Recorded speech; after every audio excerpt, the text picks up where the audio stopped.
Hi, I'm David with EV World News. We talk about electric vehicles, green energy, and the stock market. It's Friday, and I've got Adib Khaldi from Simple Picks with me here today. How's it going, Adib? Good, David. Nice to be back, and thanks for having me again. Always glad you're here. Well, we had some new information this morning. The U.S. labor market is picking up steam. March payrolls increased at the fastest rate in the past 10 months. The U.S. economy added 303,000 jobs last month, beating expectations of 200,000. That's 50% greater increase than expected, and accelerating from February's 270,000. Unemployment rate also reflected tighter than expected labor conditions, with the figure dropping from 3.9% to 3.8%. That's month over month. Forecasts anticipated an unchanged numbers. Paychecks continue growing, with average hourly earnings going from 0.3% increase from a year ago to 4.1% year over year, which is about what was estimated. Now, the thing is, there's all these things been going on to control inflation. Okay. Mm-hmm. And so as wages are going up, that also means there's more money in the market, and we're going to keep having inflation. Mm-hmm. And I was looking at something the other day that while they're saying inflation's dropped about 3%, in the past 3 years, my grocery bill has increased by about 57%. Yeah, And I know. groceries aren't factored in the CPI. So they don't factor in fuel or gasoline, and they don't factor in groceries. And those are the two things that people notice the most. But anyways, let's go Yeah. ahead and So the numbers are falling. Is that right? Based on the recent publications here. well, here's the thing. There was that talk a couple of weeks ago that maybe there'll be a rate cut Mm-hmm. this Not summer. happening. Yeah, not Well, happening. that's what I'm trying to say is if these numbers are still going up, they can't do a rate cut. So Mm-hmm. that's just my take on it. I just don't see it, because that's one of the tools that the Federal Reserve has. So, anyways, let's go ahead and let's start. We're going to do the stocks a little bit backwards today. So let's start with AI. So let's start with actual ticker symbol AI this morning or this afternoon. I forgot what time of day it is. All right. Let's share. AI is C3. It's the name of the company. Mm-hmm. Now it's back down to where we had, I believe, announced a long on your show, if you recall. Yes. So when I was on your show, might have been a few weeks ago. Actually, no, it would have been about maybe 2 months ago. This was, yeah, it would have been around that Friday, 2 months ago. I recall we made a announcement for potentially going long on this stock anywhere around 25 or $26, I believe. And if you recall, it was one of these two spots right here. I don't know if it was when it pushed here. No, it was this one right here. So this is where, if you recall on your show, everybody can go back for our beautiful audience here. You can take a look on the 23rd of February. We had signaled a long on this chart. Things were looking a little bit tight. And as you can see, it was a definitive buy. Many buyers came in to purchase this stock. It was also leading up to its earnings report, where it did beat. It surprised on its EPS by about 47%. Quite impressive in terms of just, from the reporting standpoint and from where they are from a market perspective. And essentially that yielded, a very generous gain, all the way up from 10%, another 4, another 24. So you're talking nearly a 50% gain, about 40% gain there from the starting point of $25. So great, we got it right, but the play is over once things pop and we get, what we're looking for out of a certain stock. It does seem to sell off or have a little bit of a declining factor in terms of volume. Now, the one good thing about the AI stock that I'll tell you that keeps me a little optimistic, but it's not looking too good in terms of maybe scaling in here, just because it came right back down to where they bought it up from. So this to me tells me that it requires a lot of volume for them to take this stock back up to these levels that we were seeing back in maybe 2023 or maybe as early as 2022 when all these stocks were crazy, early as even 21. I do remember looking at this stock AI back when it was like $70 or $80. So to see it down from that point to, $25, that's a 80% decline or more. It's not, it doesn't paint a very good picture for the buyers that are all up here that had gotten much earlier. And as you can see, the volume really started to pick up on this stock around when capitulation started to happen. That's very normal in the stock market. That's just support, and it happens all the time. We see it with companies. But the one good thing here that I'll mention to you, David, is that despite this breakout happening, yes, if you followed maybe our analysis, you would have made a great buck. But now you're back to the entry point. This is where I'd like to see AI hold and bounce off. So once again, I'm going to, barring that this red line in the sand holds that we drew again in February 26th or 23rd, I don't like to see the stock below $23. So I'm going to write it out in text here for all of our followers.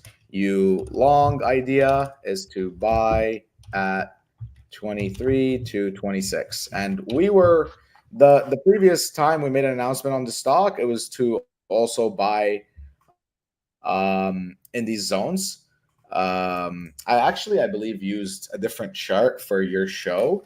Now I will not switch it now, but next week we can revisit, because I remember I put the call out on this chart here that we had drawn for you. Okay. Right. So a second. Yeah, I just don't have my other system here. So yeah, next week we can show just the integrity of where we showed our last call. But if you peek into our last show or where we looked at AI, yeah, it was a buy at around $23 to $25. I remember that weekend. If you bought it on Monday, you would have got it at like $25, and you would have never looked back. So yes, still bullish long term. I think the majority of the stock has capitulated. I think the people who were flipping this stock back in 21, 22, and 23 are out of the way now. And this looks okay in terms of averaging in and buying at this point. And it's also holding again this very line in the sand type of zone that we've just very roughly doodled here.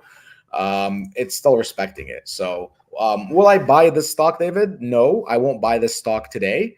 Will I buy this stock around $23 if I see that it can bounce off of there? Absolutely, 100%. So my first target at buying it at $23 would be at around 27 or 28. And then I think it will, just kind of probably be bottomed out and continue propelling upwards. If it does break this zone here and fails to capture above the buy zone that we had identified, and where a lot of the volume come in when earnings did really well, then I just don't see a lot of hope for this stock staying at above $20. I think it'll trend below $20, and maybe go back and test somewhere like the 16s or even as low as $10. But I don't see that happening right now. I see just a little bit of stagnation, and like I said, this is the zone to buy. If anybody remembers zones to buy that I point out, this is the zone to buy. This is where you want to get in. Okay. You might get in as low as 20. You might get in as high as 25, but that's where you want to get in. Yep. I just want to remind people, if you're watching whatever platform you may be watching on, you can put in the chat if there's a stock you'd like us to review, or you have a comment or a question, and we'll respond since this is live. Why don't we go ahead and let's move to my pet stock, Greenland Tech. G-Tech, is it? G-Tech, yeah. Did he survive? I know. This one's always kind of funny because it's such a small company. Yeah. Oh, God, 214, really? No, but that's okay. I think last week when I had looked at this stock, I mentioned to you that it needs to hold this $2.10 or $2.15 zone. As of today's closing, it's done that. It is down 7 cents today, which equates to about 3.5%, just give or take. But I think it's like very abysmal volume. When we look at the stock, $39,000 worth of volume today. I mean, meme coins and things that are called like funny Right. names are trading for more than $30,000 of volume in a single day. So to see it here is okay. Again, my biggest thing with G Tech is that they're just such a small stock. They're $30 million market cap. If you buy a few $1,000s worth, you're going to affect that stock in just a little bit of a variation in a single day. I'm not going to say in the long grand scheme of things, but if somebody comes in and buys 20 grand worth of stock in one day, like you're going to move that needle. That's half the trading volume of the whole day, essentially. And a lot of these volumes, sometimes it's synthetic. It doesn't really come from the real market. It's just market makers holding your stock down. If they see that there's some variations or some movements on indexes, they'll buy and sell, offload a little bit here and there. But then they'll bring it right back up to, where the majority of the volume is, or what people like to call the VWAP. Now, I don't really look at indicators, as you can see by my chart. I just have a couple of trend lines.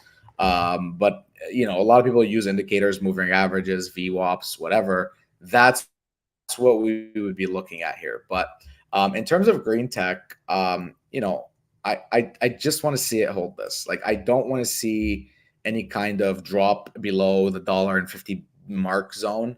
I think if it goes below $1.50, it's just the uptrend is going to be completely broken. And that's what I'm hoping on here. Again, the chart isn't the greatest chart. It's had its fair times of being played with, in my opinion, by a lot of investors and maybe naked short sellers, like you mentioned to me many times, because they don't have catalysts. And when there's no catalysts, nothing's going to move the needle until you have either revenue that you announce or news that the market can forecast future upon. If they can't forecast it, then there's just no way for you to move the needle without volume. And there's no volume right now. It's abysmal. So G-Tech, it's a back burner play. I like what they're doing. If you're in on the tech and and you're in on the fundamentals and how they're innovating, I would say, again, this is not financial advice, purely my opinion. This is a good spot to buy G-Tech if you believe in their tech and what they have. This is where they'd have to turn around. If they don't, they're going to lose their, all the work that, as you had told me, the CEO did to kind of propel this up. So What's kind of interesting is there was some news, that ship hit the bridge in Baltimore Harbor, and they had to do a press release saying it's not affecting any of their revenues because they did a recent big sale of electric heavy equipment to the port of Baltimore. And so it just it was just a weird situation for it to be where it ended up. So now, anyways, yeah. Let's move on to our next stock. Let's go on to ISRG. Okay, ISRG. Last week we were bullish on Sounds ISRG. like rocket surgery, right? ISRG. Yeah, ISRG. I think, when did we talk about this last week on your show? Would have been around this mark here. So nothing really has changed. I'll be honest with you. I did say that if I was to buy this stock, I'd like to come in just at around, again, I don't have the chart that I was using on your last show, so bear with me. Like next week, it'll be back to the same one. Okay. But I would say that I'd look to buy ISRG like on a bullish scenario anywhere above like $370. I think this is a very great zone. In terms of volume distribution here, it's decently healthy. I mean, on days of sell-offs, we're seeing increasing volume and selling. But in this particular segment here in October, we saw that follow suit, but the stock didn't dump. So what did they do the next day? It started gapping up. And that's where the uptrend started. To me, that this point here signifies the change in price structure and action right here. And like I said, I read this by just looking at the volume and seeing how the selling volume here was moving the stock. the selling volume here was moving the stock. The selling volume here didn't do nothing to this stock. It just moved it down, back up. So when you see this, you know that bears have capitulated in a way. They're dry. They don't have any more ability to take it lower. And that's when you can see, look, green candle, green candle, green candle. You're not really seeing major sells anymore. Why? Because the trend is now in a bullish state. So am I seeing that even here? Look, when we have increasing declining volume, it's just being bought up. So I think the trend continues. I don't think we drop. And yeah, ISRG, I would, I would nibble around like 370 if I got the chance. It's just too high for me to buy and too overextended here. I'm just, I wait for things to come back down to earth. I would even wait as low as like 340 or 350 just on my fibs here. I'm just using basic Fibonacci retracement, guys. Like, this is not rocket science. I use like one indicator in my whole chart. I don't have anything else. So it's just, you don't want to get in when you're seeing that it's near all-time highs. It's just not a wise time to buy. If you're a person that's trading or you're not like long-term investing, you don't want to buy something when it's the highest and you're looking at it and it's the highest. Just not a good risk reward ratio. So that's my 2 cents. ISRG bullish. I'm not going to say it's bearish. I'm not going to say it's going to come down. I just wouldn't buy it here personally. I'd wait till 350, maybe 370. I'll start my position. But overall, this is a great investment. I've noted that, again, not financial advice, my opinion only. I believe this investment is future driven, and because of robotics and surgery and that advancement just being so new, it's going to continue trickling more money in. And $137 billion is nothing. It's a drop in the bucket when you were talking about the world of AI. And AI is actually expected to add, I believe, like $5 trillion in additional value or something along those numbers, or $15 trillion, I think, in the next like 10 years or less. I don't know the full figure, but it's in trillions of dollars. So you don't want to bet against that. That's the future. You don't want to bet against it. So yeah, I mean, I wouldn't short this stock. I would just build a position here and buy it for the long term. Okay, let's look at NVIDIA.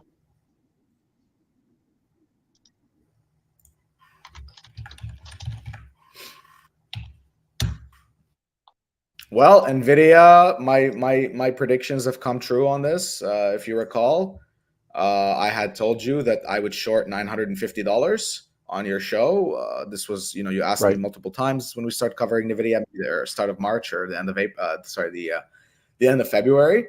And that the top is proven true. And I didn't want to even say it on the live show that I'm like against NVIDIA. No, I think they're super innovative. They're $2 trillion company. They're market leader.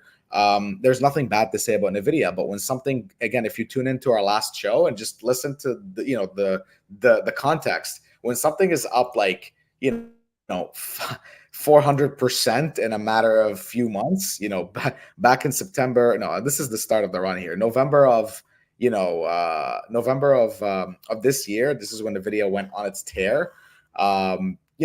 It's up a lot in this last 2 years, and it needs to cool down. Now, that doesn't mean that it's going to not continue capturing innovation, revenue, more earnings, and always beat the earnings. They seem to always beat their earnings because of the increasing usage of microchips in the world, and as well as computer, technologies. But again, that doesn't matter to me. We're watching the chart and we're looking at who's buying and who's selling.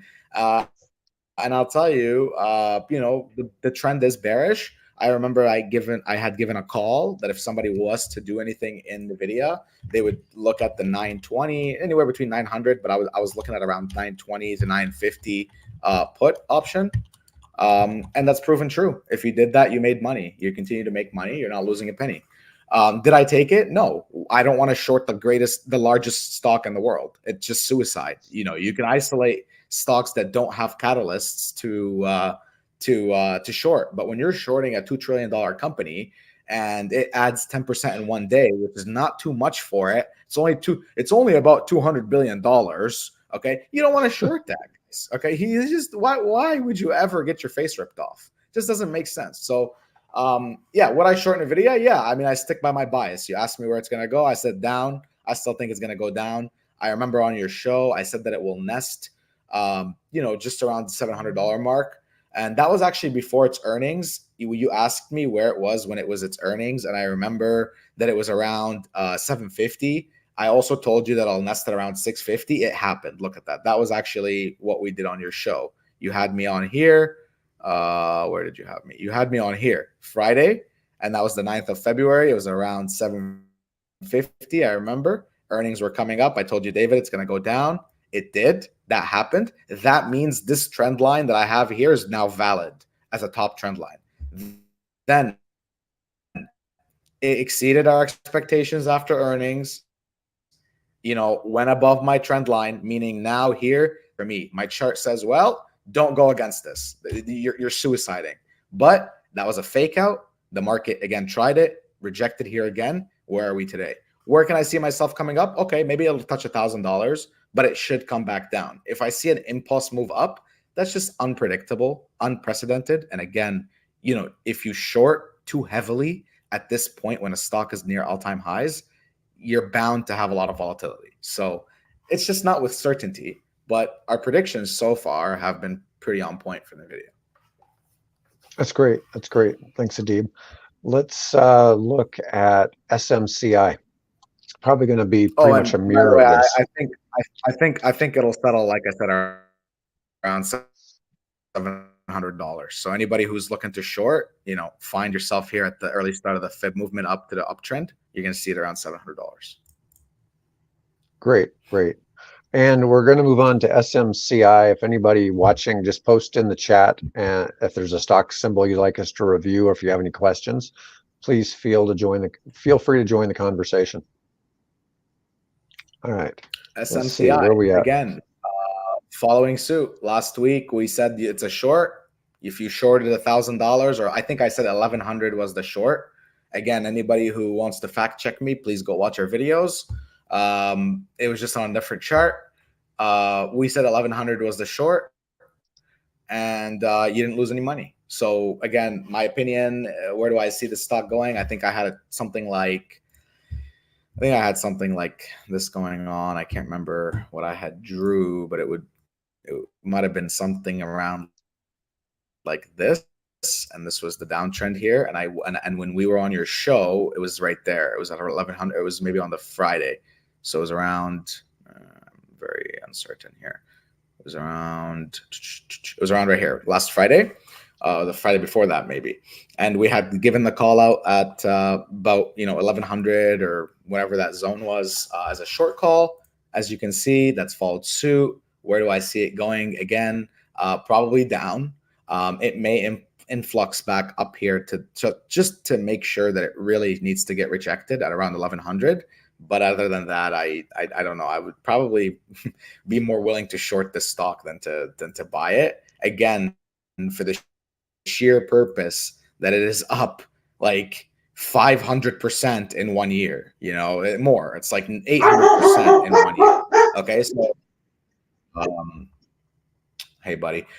So that's just, it's too frothy for me, and with the impeding risks of the FOMC and the markets this year, especially where the interest rate cuts are not certain, and the Fed now is poising in like a 97% chance of not cutting the rates in May, I believe. That doesn't give us any hope that things are going to get cheaper, or they should keep going higher. At least for the time being. So, the phrase, I might have said it before, they used to tell you sell in May and go away. That's probably what's going to happen in the market. It's a historic event. Most time the volume slows down in the summer. Everybody goes on vacations and, out of the countries, and less trading, etc. So, less volume equals less price action, and less price action means potentially less buyers, more bears. And that's where I see SMCI going. I think it'll probably settle back down to earth around $600 or $700 mark. I can't find myself ever buying this stock, just given how high it is. Stellar performance, absolutely stellar performance. I just can't buy it where it's at. I would be a short on this stock. Okay, that's great. That's great. Let's go ahead and let's move on to an EV stock. Let's move on to Lucid. LCID. Yeah, I think I seen Lucid earlier today or the day before. It was just sitting where it's at. I don't know if it really had much Disappointment news from lately. Lucid. Uh, let's look at the week. Yeah, I mean last week it got up as high as 335, but by the time you and I did our show, it was at 275. Right, And this week it did not get up above 290, and it looks like it's bottoming out to me, David. Again, I've been very vocal about Lucid and it not really being a trade, more so being an investment to build into. But nonetheless, I did announce on like a call that we did maybe 3 weeks ago or something, or a month ago, that leading into the summertime, I do think the EVs are going to get a little bit of a bump. So will I still stick by my prediction? Absolutely. And I think that sometime around May or end of May, Lucid should be trending higher around the $4 mark. That's just my own opinion.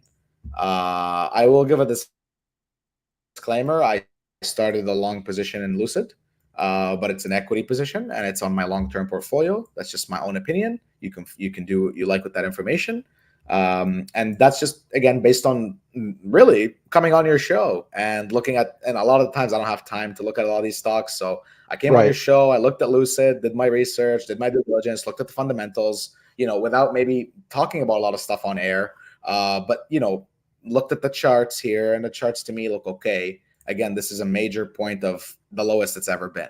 So how much lower do you go? And where does shareholder value begin to decimate? And at right now, we're at 6 billion market cap. I think that's a fairly like normal, decent market cap for a lot of these EVs that are in the A category. I like to consider. So yeah, I mean, am I disappointed this week? Yeah. Is my average low? Yeah. I mean, I started my position at like $2.70. So, do I care where it's at today? No. Will I buy more if it comes down to my buy zone over here? Yes. So we stand to see. I think there might be a little bit of foolery that happens around here in the next week or two. But leading up to this earnings report, which is the 2nd of May, I do believe we're going to be trending higher. They just might really suppress it, and that's the sad part, is that we might not see $4, but maybe on the next earnings report it'll be up to the $4 or $5 mark. Got it. Got it. Well, it's one of those ones we talk about the the EV industry is a little different. There always seems to be somebody who's a big benefactor behind each of the EV companies. And with LCID, it's the Saudi royals. So there's got to Yeah, be the Saudi royal family owns 60% of the stock, and that's all stock that's not in the float. So when you look at that yeah, 6 billion market cap, I don't even think that reflects the 60% the Saudis own.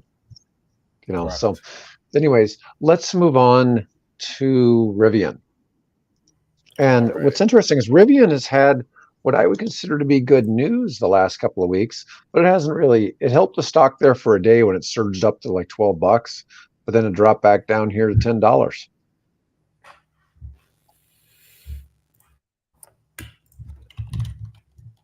It's down to its line in the sand. And I mean, that's why I see that there's a lot of risk in the, obviously not just the EV market right now, but just in generally the stock market in a whole. Again, I'll touch base on that. I know we're going to probably get to it at the end of the show. So, again, this is still my line in the sand here. Even my Fibonacci retracements are showing the same line in the sand. I would be buying Rivian here. Uh, it doesn't look the greatest on a weekly chart. This news here definitely killed it. Do we remember what this was in early February? It was did they discontinue something? Is that why they dumped, or No, it wasn't. Oh, was they it had earnings? yeah, Or I it think was they had a earnings. bad earnings. Failed earnings. Yeah, it was a failed earnings. Not failed. It wasn't failed, but they didn't. They reported higher revenue than they estimated, right? But their earnings actually were just lower, and then unfortunately, that does that to stocks. But like, it is it is seasonal. Again, guys, I think this is just the whole sound May and go away. EV stocks might have gotten that hit before because rotations occur. So what may happen now is that the big rotators will come back into the EV stocks, kind of propel them back up to these zones here again, and then you're going to see the other stocks kind of take a hit. And that's just how the cyclicality of the market works. So uh, yeah, am I gonna keep my money where my mouth is, David? I haven't touched this stock, but I would long it at $10. I think that's the line in the sand. I'm gonna watch it for another week just to confirm. I'd like to see it just kind of cement its way above $11 with an uptrend before I buy it here for its earnings, because I think they're gonna run up towards their earnings. And honestly, like by my signals, this would be kind of like a buy here. But I'm a little cautious just because of the downtrend in the EV world. So I will not get faked out, and I'm gonna remain sidelined until next week before I can kind of maybe give you like a play on this. When Bill and I talk about stuff on here, we've been bugging. We want to put bugs in the ears of some of the big auto manufacturers and Apple. We have different companies that we think should acquire each of these other companies. Like I think Ford should buy Rivian.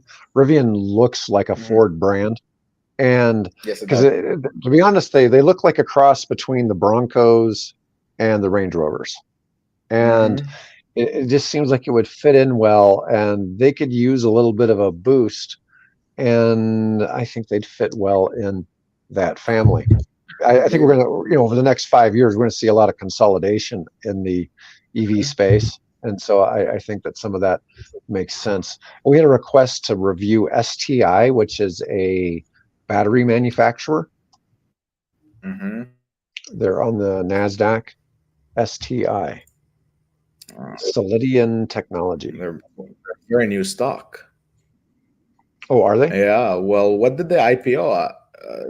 Yeah, they just came out. This is this stock listed on the 29th of January. Do you know what they IPO'd at? Let's take a look. Hmm.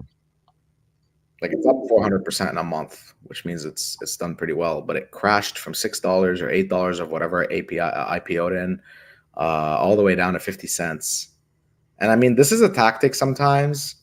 If like you're dealing with a certain investment bank or the way that you got listed, or I don't know, depends on how the underwriting process was with this stock. The other thing that I would look at is like any warrants or any things that these investment banks hold or major investors hold. So it's a little tough for me to like look at brand new stocks. I like to stay away from like small stocks, to be honest with you. But it looks great. Fantastic uptrend, great buying. They had their big moment right here where they got bought up from 80 cents all the way to $3. And that kind of cemented their dollar uptrend. And then it got bought up to 360. So it's doing the same thing over and over again. It seems like this thing has a lot of buyers. I don't know if I would short it. I don't think I would short it, but I just don't have enough data to be able to go by. I mean, I only have like a month of data, less than 2 weeks, and we're looking at like hourly candles. So then, we can more isolate these candles into like 15-minute candles or 30-minute candles. But the general overall consensus for this stock, if anybody's just looking for my opinion, I would buy near the zones of a lot of action. As you can see here, this is where all the action is occurring. So I would be more interested in buying this stock around here, where I can see there's some uptrend starting, and then also again around here where a gap up occurred. So essentially, if you are bullish on STI, let's hope nobody gets an STI. You would buy it at $2.50. Yeah, I don't know if I'd want that to be my ticker symbol.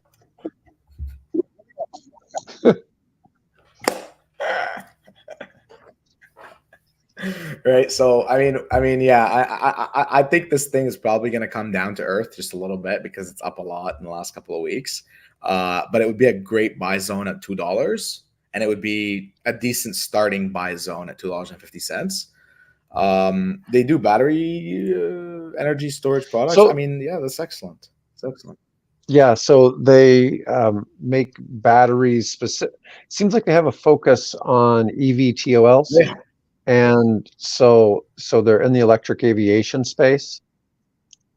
So that's Mm-hmm. probably part of them. I just want to see like what they're like. I'm sure I can read their papers and everything. I just want to see, what they got underwritten on, and it's like, the reason they're flying also, David, is because, um, they have very little debt as opposed to their assets, right? Yeah, they And had what's some their type of asset? It's almost probably cash. Let me just check. they had almost a $4 million private placement about 3 weeks ago. Hmm. So that So probably had they some have kind of long term catalyst on investments. them. What's their other investments? I don't know what the other investments mean. So I don't know what their assets are. Maybe it's inventory, maybe it's real estate with factories or manufacturing, or I don't know. But I'd have to look into them. But from a debt perspective, like a debt PE perspective, I mean, you have $40 million in assets and $8 million in debt. You're running at a 20% LTV there, or sorry, debt to value ratio. Let's say, you're okay. You have room to be able to operate and innovate. And it being a new company, is great. It just means that things are right. I just don't know. I don't understand this mechanism here. This whole sell you, debut you, IPO you at $8 and then dump you all the way down to 50 cents. I don't know why they did this. So I'd have to dig more for me to know like if this is a sound investment. But from the balance sheet and from the financials and from just the chart alone, you want to get in between these two zones right here. You don't really want to be buying here where a lot of short sellers initiated, as well as on the first day, all the people sold right there. So you want to just be careful around this zone, in my opinion. All right. All right. Let's move on to our next stock. Let me see here. Let's go ahead and go to Tesla. Yeah, Tesla. Well, we got Tesla a couple of times with some awesome call outs, It's and we were able struggling to right now. capitalize on Tesla. As of right now, I'm looking to start a long position in Tesla. To be honest with you, I don't know. My computer's crapping here. Give me a second. So I'm actually looking to start a long position in Tesla. Oh, look at that. Post market up 5%. Oh my God. Oh my God. Yeah, there you go. I mean, that's the answer right there for you. I don't have to say anything. It's I don't interesting. have to say anything. I was just about to tell you I would start a long position in Tesla, and I was eyeing it today, but I just didn't do it. And I mean, you can even look at my Discord. You think you follow my Discord? I sent a message to my followers and I said, guys, Tesla looks good, but I just don't want to catch a knife with the market. And look at it; it's up 5% after market. Man, oh man. So this is how some opportunities are missed. But it looks like we got Tesla right. So I don't need to say anymore. Tesla's bullish. This is probably the bottom on Tesla. I really, really like the stock here personally, just from trading perspective. Capitulation, not capitulation, but major selling has occurred here, and it barely knocked the stock down. Yeah, I mean it's down 6% for the week, but it was also up like 12% last week. So it's just about net even for the last few weeks since I started covering it. But on your show, David, when I first covered, like just I think it was the 11th of March, you had me on there, or the 9th of March, or sorry, they would have been the 8th. Uh, I did announce that I took a long position in Tesla, and it went all the way up to $185. So we banked on call options on that one. We did very, very well. Right. I came back and I saw that Tesla was again, I believe low. It was like $170. We bought it again and we wrote it up to 180 again. So two times now I've rinsed and repeated it. I like it. It's fantastic. This is a great buy zone. I identified it on my other chart, which again, you guys are not looking at here, but if you go to our shows from last week, you will see that I had a zone and I said that's the buy zone. And if you bought in the buy zone, and I know exactly where I would have done it, would have been like, shoopsies, would have been right here, oh, right here. Oh boy. you would have been golden. And the reason I didn't re-enter Tesla today was because I just have a fear of the market, kind of crapping itself and taking all the other stocks with it. So that's what I kind of stayed away from. I didn't like this breach here today that it went to as low as 160. But yeah, it's been saved. I think tomorrow or on Monday, it's going to probably gap up to not to the $200 range, but it's going to start trending higher. That's just my personal opinion. I think we'll go up to 185 at a first zone and then trickle there until earnings and go higher. And I think earnings is also coinciding with all the other EVs. That's April 24th. So that's even closer. So I think it'll trend higher until April 24th, probably like 190 or 200. That's my line in the sand right there, 204. Anything above 204 is very, very bullish for Tesla. Below, you just want to trade it. You don't really want to invest in it long term. But that's a trader's mentality, guys. Like some stuff I'll hold long-term positions in, some stuff I won't. And everybody has to do what their niche is, obviously, and what makes you money based on what your criteria is. Okay. So let's see. So let's discuss my suggested stock from last week. And so I brought up a stock last week because I thought it was similar to SMCI and Nvidia, and that's Dell. This is one that's ended up being a little funny. Oh God. There's like I was looking for some advice, and this is a tough one. Oh, we're getting some feedback. I don't know if that's me or you. All right.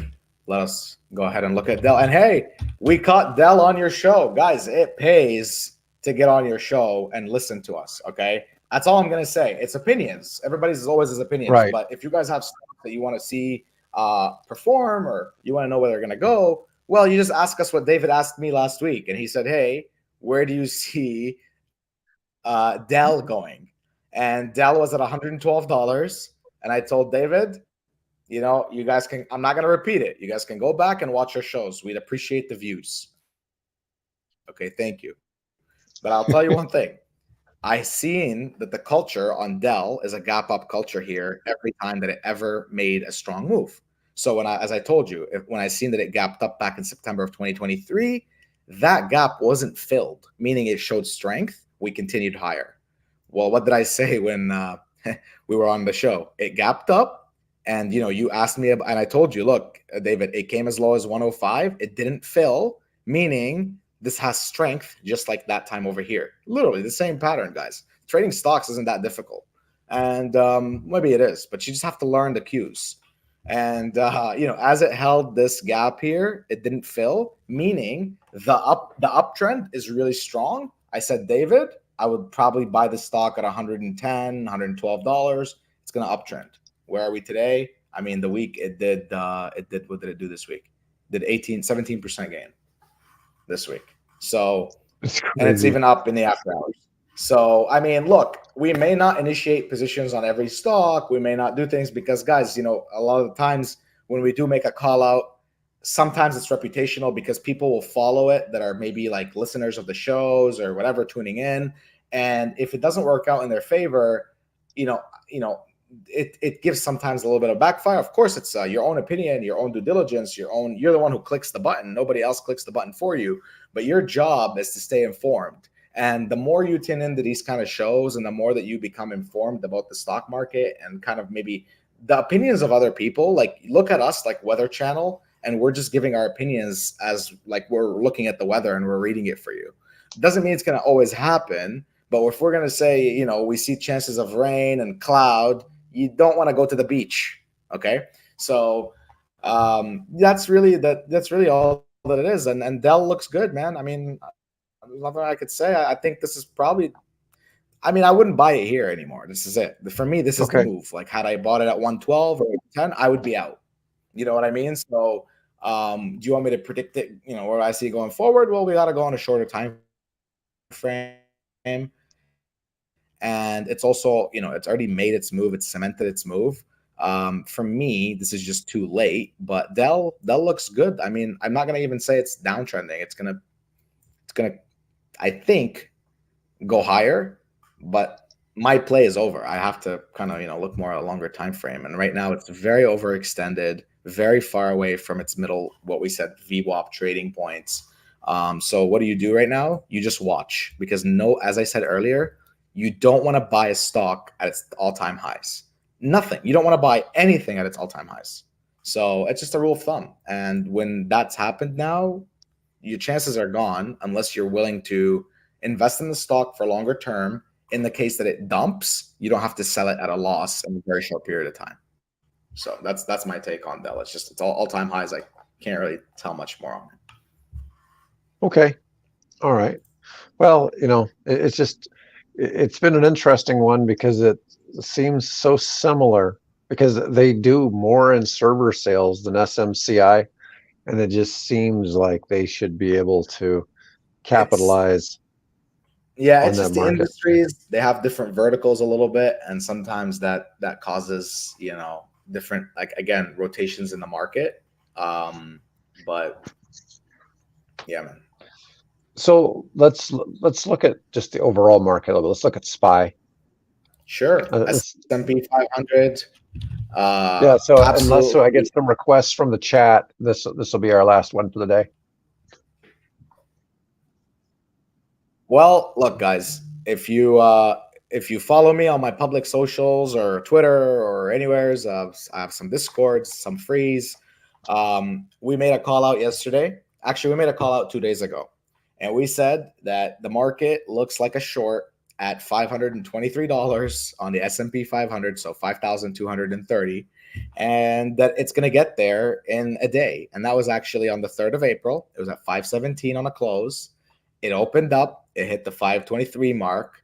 We went short, guys. So what we did, if you want to ever look, we bought yesterday now it's done, the play's over. We bought yesterday the S&P. It was, I believe, the 14th of April or 12th of April. Let me just confirm. It would be the 12th of April. That's the one we bought. SPY 412, 515 put. And we just said, hey, there's about 8 days till expiry. And it seems like the market's coming onto a point of, again, resistance. It looks very similar to like the NVIDIA chart. But the reason I say this is because NVIDIA is $2.2 trillion. And when NVIDIA moves, it affects the indexes in the S&P and the larger grand scheme of things. So a lot of these bigger charts with the FANGs, the big companies that are the conglomerates, look alike. Anyhow, what proceeded to happen? An absolute monster dump. I mean, the Fed was speaking yesterday. They signaled weakness in terms of not cutting the rates, and we caught this monster dump down almost 1,000 points on the S&P, which I thought was pretty neat. I mean, made everybody that followed like 500-600%. Anyhow, where are we today? Well, the market kind of did a jerk reaction back up just so that no kind of immediate panic in the market. But as you can see, Right. it wicked up to 520 and it got connected. So where would I look to short this market going forward? I would look to short back at $523. I believe it will come back up there. Now, if it doesn't come back up there, you'd want to start building your short positions below 520. And what could really happen, and again, this is just my opinion, the S&P could really just shoot up all the way to $530. It can just break all the bears. It can just make everybody a believer. And that's what the stock market does best. It makes you believe that there's no way it's going to go down. And then guess what happens? It crashes, and you lose a lot of money. So this is the greatest trick that, the US market has been able to always pull, is that at certain points, it destroys all the bears. It makes everybody literally capitulate to one side, and then it switches directions. And right now we're at all-time highs, 5,200 on the S&P, 5,300 on the S&P.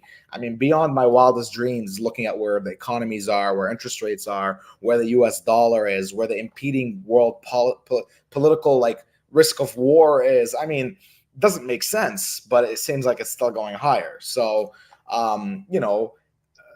where do we see this going? I'm a short in this particular scenario on the S&P. I'm not a bear. I'm not like a doomer. I don't like, I don't think everything's going to go to hell.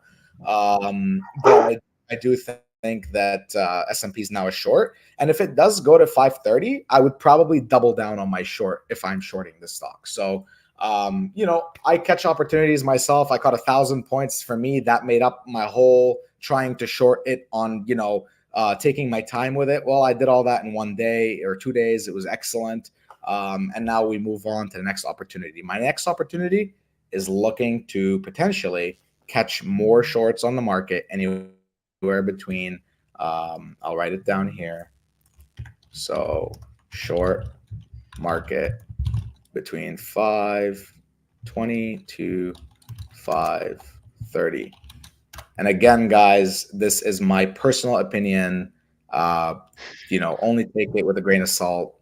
And if you like it, if you've been tuning into our shows, I believe I started working, on predicting here for the live audiences, probably back in December for David, or November, December, and we've Correct. been right majority of the time. And I mean, you can correct me if I'm wrong, but it's been close to on point majority of the time. I haven't really been very much surprised. I've been a little disappointed in some EVs like, Lucid and Rivian that we cover, that we're not able to see them catch bids in areas that like they're almost all-time lows. But other than that, I mean, most of the call-outs, you wouldn't have been. But even on Lucid and Rivian, you did option plays and you exited those option plays before they cratered.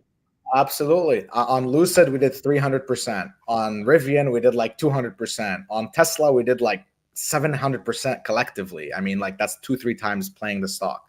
And when I say these astronomical numbers, these are options, guys. We buy certain option plays that are 1 week out, 2 weeks out, or 3 weeks out, and we take advantage of the big moves. And when the stock moves 5 or 10% in your favor, the options are going to go up 200% and 300%. It's just how it is. It's how the Greeks are.